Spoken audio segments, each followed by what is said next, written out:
Configuring DigitalOcean Droplet backups is a crucial step in ensuring the security and integrity of your data. To start, log into your DigitalOcean account and navigate to the dashboard where you can view all your droplets. First, click on the droplet you want to backup. Then click on the Settings tab and select Backups from the drop-down menu.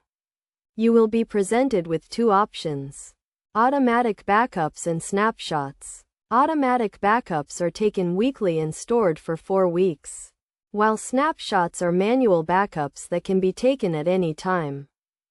To enable automatic backups, simply toggle the switch next to automatic backups. You will be charged a certain percentage of your droplet price for this service. If you want more control over your backups, you can create snapshots. To create a snapshot, click on the power button and select Snapshot from the drop-down menu. Then choose a name and description for your snapshot and click Create. It is essential to note that backups and snapshots are stored separately from your droplet. So even if your droplet is compromised or deleted, your backups and snapshots will still be safe.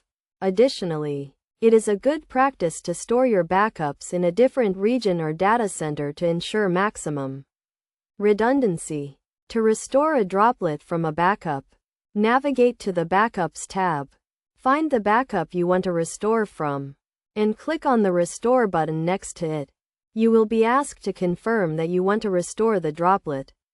Click Restore to complete the process. Best practices for configuring DigitalOcean Droplet backups include enabling automatic backups, creating regular snapshots, storing backups in a different region or data center, and testing your backups regularly to ensure they are working correctly. By following these steps and best practices, you can ensure the security and integrity of your data and prevent losses in case something goes wrong with your droplet.